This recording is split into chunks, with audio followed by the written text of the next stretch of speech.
सदाबहार अपने नाम के अनुरूप ही साल के 12 महीने गुलजार रहने वाला पौधा है दोस्तों। अगर थोड़ी सी भी देखभाल आप करते हैं तो यह साल के 12 महीने फ्लावरिंग करता रहता है और हरा भरा बना रहता है। इसके बावजूद मैंने कई घरों में देखा है कि सदाबहार का पौधा अगर वो गमले में लगा रहता है तो इसकी ग्रोथ ही नहीं होती है। पत्तियां बिल्कुल रफ टफ सी छोटी छोटी दिखती हैं, पीली दिखती हैं और पौधा बहुत कम मात्रा में फ्लावरिंग करता है। जो भी फूल खिलते हैं वो छोटे छोटे आते हैं, कलर भी उतना खिलकर नहीं आते हैं, इसलिए पौधा देखने में बिल्कुल भी खूबसूरत नहीं लगता है। तो दोस्तों आज मैं कुछ ऐसे टिप्स बताने वाली हूँ जिससे कि आपका सदाबहार का पौधा हरा भरा भी होगा, पत्तियां बड़ी और चमकीली होंगी और आपके पौधे में ढेर सारी ब्रांचेज होंगी जो फूल खिलेंगे बड़े साइज के और अच्छे कलर में खिलेंगे, डल नहीं दिखेंगे। और साथ में मैं बताऊंगी कि कौन सा फर्टिलाइज़र कितने दिनों में डालना है और गर्मियां आ रही हैं तो कितने धूप में रखना है, पानी कैसे देना है, कैसी मिट्टी का इस्तेमाल करना है, पौधे को घना कैसे बनाना है। और अगर आप घर पर पौधा उगाना चाहते हैं, नर्सरी से नहीं लाना चाहते हैं, तो पौधे को उगाना कैसे है। तो दोस्तों प्लीज़ वीडियो पर अंत तक बने रहें, बिना स्किप किए पूरा देखें ताकि संपूर्ण जानकारी मिल सके। और जानकारी अगर पसंद आए तो लाइक करें, शेयर करें और चैनल को अभी तक सब्सक्राइब नहीं किया है तो प्लीज़ चैनल को भी सब्सक्राइब करके बेल आइकन को प्रेस कर लें ताकि सारे अपडेट्स आपको मिलते रहें। नमस्कार दोस्तों, स्वागत है मेरे YouTube channel gardening with Poonam में। सदाबहार दोस्तों लो मेंटेनेंस से चलने वाला पौधा होने के साथ साथ यह बहुत उपयोगी पौधा है। इसकी 4 पत्तियां अगर नियमित रूप से सुबह खाली पेट चबा ली जाती हैं तो डायबिटीज़ कंट्रोल हो जाता है और भी इसमें बहुत सारे औषधीय गुण पाए जाते हैं। इसका फूल जो होता है ये भी डायबिटीज़ के कंट्रोल में काम आता है और इसके फूलों का इस्तेमाल करके आप अपनी स्किन को बहुत चमकीली बना सकते हैं। आप जो यह देख पा रहे हैं मेरा पौधा, ये कितना बढ़िया फ्लावरिंग कर रहा है। इसके फूल जो हैं इसके साइज बड़े हैं और कलर भी कितना खिलकर आया हुआ है और पत्तियां आप देख पा रहे हैं कि इसकी कितनी बड़ी हैं और चमकीली हैं, पत्तियां डार्क ग्रीन हैं। और यहाँ नीचे आप देख पा रहे हैं कि बहुत सारे छोटे छोटे पौधे यहाँ पर निकले हुए हैं, क्योंकि इसमें जो फूल खिलते हैं दोस्तों, जब फूल खिलकर झड़ जाते हैं तो इनमें बीज बनते हैं और अगर ये बीज इसी में रहते हैं तो ये बीज यहाँ पर झड़ते हैं और फिर इसी जगह पर अपने आप ही बहुत ही आसानी से इसमें पौधे ग्रो हो जाते हैं। सदाबहार को आप कटिंग से भी ग्रो कर सकते हैं और बीजों से भी ग्रो कर सकते हैं। तो आप देख पा रहे हैं यहाँ पर जो बीज ऐसे ही झड़े थे ये ग्रो हो गए हैं।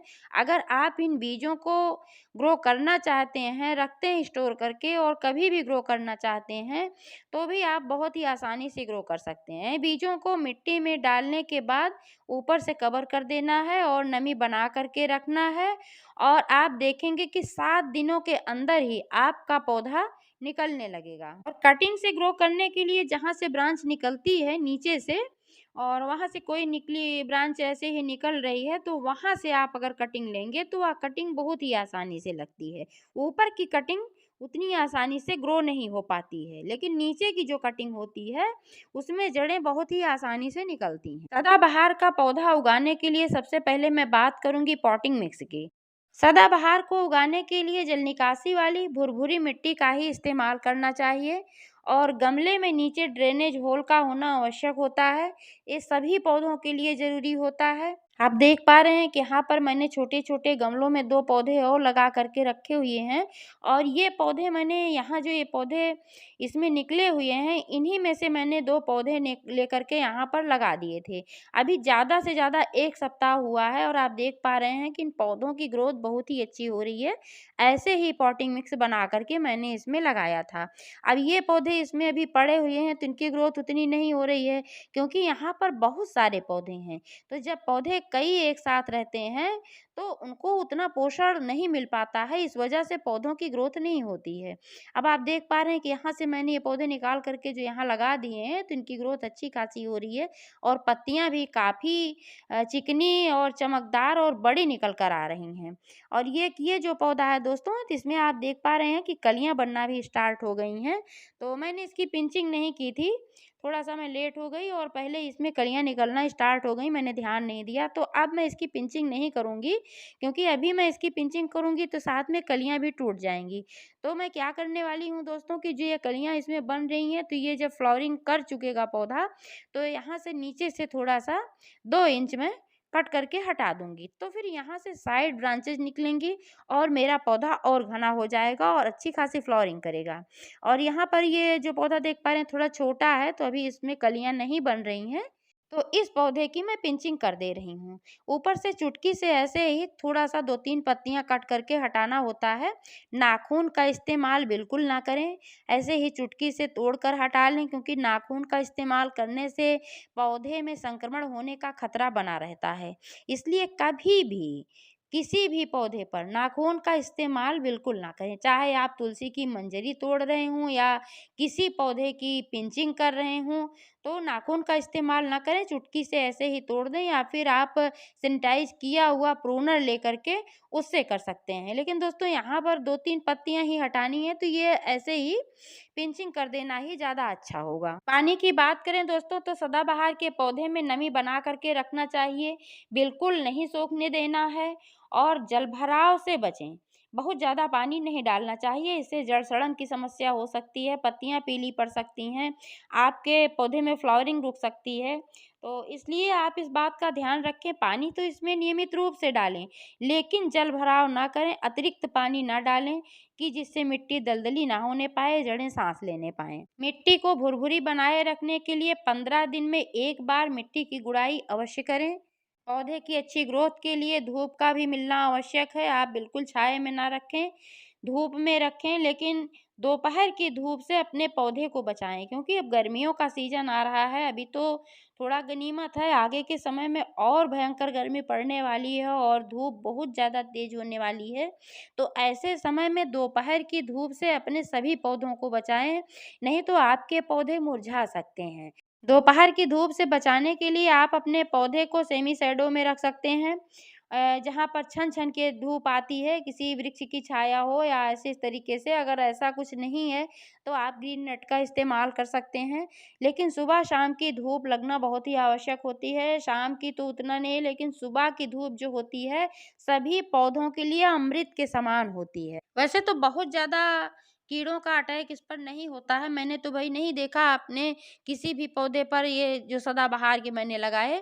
बाकी और पौधों पर तो कीड़ों का अटैक ज़्यादा होता है, जैसे गेंदा हुआ, गुड़ैल हुआ, मोगरा हुआ, तो इन सब पौधों पर कीड़ों का अटैक ज़्यादा होता है।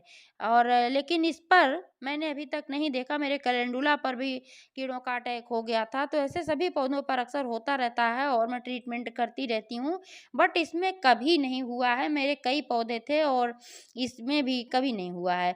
लेकिन इसके बावजूद आप ध्यान रखें, अगर आपके पौधे पर किसी प्रकार के कीड़े का अटैक हो रहा है, तो शुरुआत में ही आप जाँच करते रहें, ट्रीटमेंट करेंगे तो आपका पौधा खराब नहीं होने पाएगा।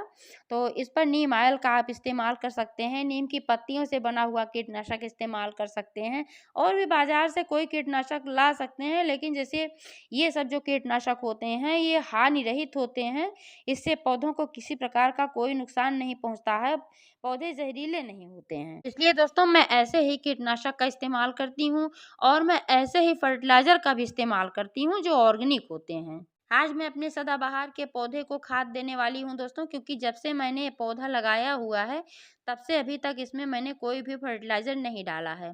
बहुत जल्दी-जल्दी इसमें फर्टिलाइज़र डालने की आवश्यकता नहीं होती है। महीने, डेढ़ महीने में आप एक बार इसमें खाद दे सकते हैं। इसी से आपका पौधा ठीक तरीके से चलता रहता है। बस आप पानी का ध्यान रखें, धूप का ध्यान रखें और महीने, डेढ़ महीने पर आप खाद देते रहें, मिट्टी की गुड़ाई करते रहें। तो दोस्तों आज मैं इसमें 2 खाद डालने वाली हूँ।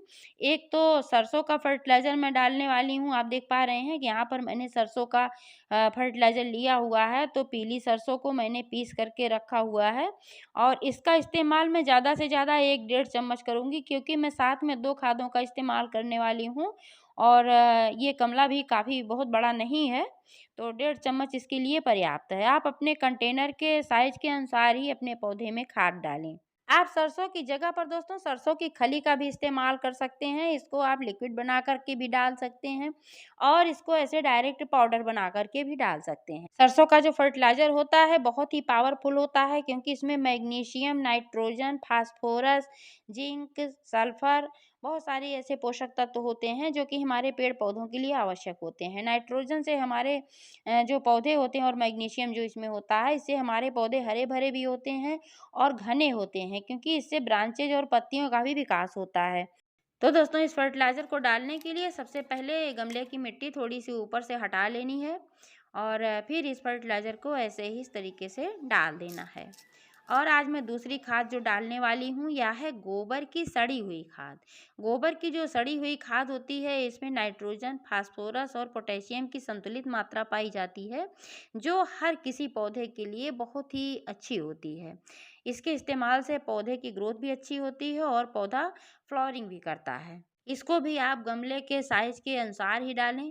तो मेरा ये गमला जो है 12 इंच का गमला है, तो इसके लिए मैंने लिया हुआ यहाँ पर 1 डेढ़ मुट्ठी मैं इसमें डालूँगी, इससे ज़्यादा मैं नहीं डालूँगी।